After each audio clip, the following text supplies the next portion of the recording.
Hello everybody, Keith here again. Today I thought I would do something a little bit different and talk about how I keep Vandas. It's something that I never actually thought I'd be able to do successfully, but somehow or other I've managed to wangle it and things are going okay.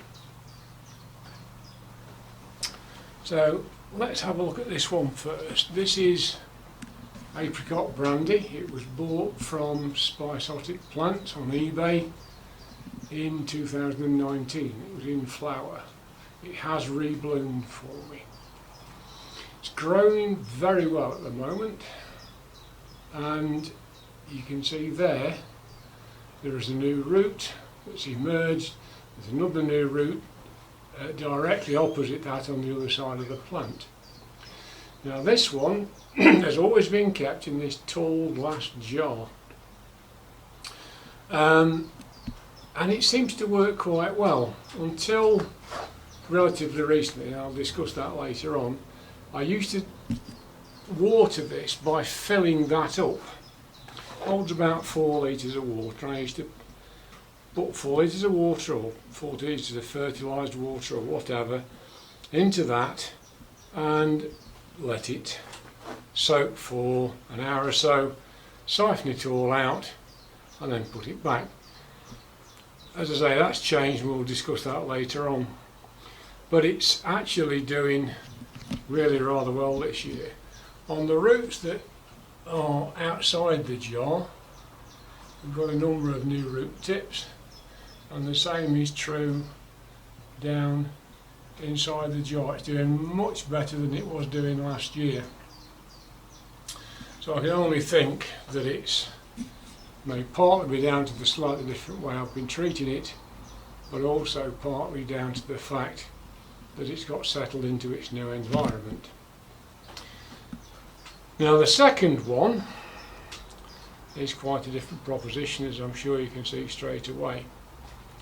This one is Brighton's Gold, which is a registered hybrid, and I bought it as a plant which had flowered a number of times from a fellow member of the East Midlands Orchid Society at a club meeting. Didn't pay an awful lot for it. It came in this pot with holes knocked in the bottom, but I was very surprised when I got it home to find that it was in sphagnum moss, which was soaking, and the roots were in a horrible condition. The plant wasn't happy, and it did actually dump a lot of leaves, or lower leaves, thank goodness, and some of the roots that appeared to be active died. And for quite some time now it's not done a fat lot, but it did put up a new leaf. Didn't do anything else, put up a new leaf, and I thought, there's something funny here. Why are you putting a leaf up? You're not putting any roots out. But it carried on. I watered it once a day, kept it in this jar, and it just kept going. Now you can see that it's dumping this leaf again, but we've now got something to have a look at, because on that root, that old root there, we've got a root tip, and just there, again on opposite sides of the plant, you've got a root there and a root there. So I think, much against my better judgment, it's got to be said, and expectations, I did not think that was going to survive.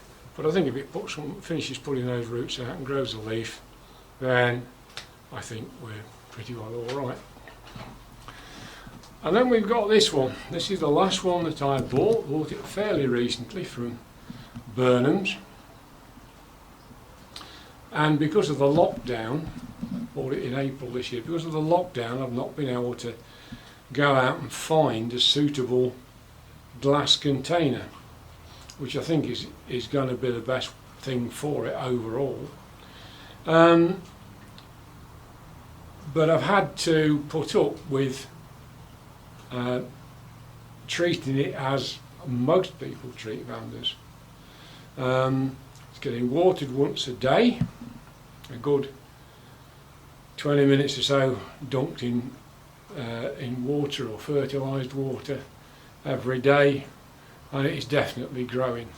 I've just cut the flowering spike off this week, so even though it was in full flower when I got it in April, it's lasted to the end of June, so that's 2 months plus. So I'm looking forward to seeing that again, probably next year now, I would guess. But it's a bit behind the other one, whether that's because it's been in flower, whether it's because it's not as humid for it as some of the others. But like there, we've got a root tip, and there's other root tips, some branches starting to appear and root tips and what have you on some of the old ones. So again, a plant that's fairly happy. The problem I've got with this one, unlike the other one, is I'm going to have to cut this basket away. The roots, however it's been grown, are in a bit of a mess. So I'm going to have to cut that basket away and then see what we've got when I can get the roots behind. But I think this is going to need quite a wide necked, probably a shallow wide neck vase rather than a tall one to try and keep it like the others. So how do I keep them now? Well, I've got a 12 litre bucket which I keep fertilised water in, and then I've got other buckets which have got rainwater in. So they're kept in here all the time. They're obviously at room temperature, and I do 2 or 3 fertilised dunks and then 1 in just water, and that seems to be doing it very well. I'm not making up new stuff, I'm topping it up, although this is definitely getting ready for done because it's been made up since April. But there's only the 3 Vandas plus my little Tolumnia that uses that, so I'm not really worried about anything getting passed around. So that's Keith's guide to growing Vandas in glass containers. I hope you found that interesting, and I'll look forward to seeing you soon. Bye.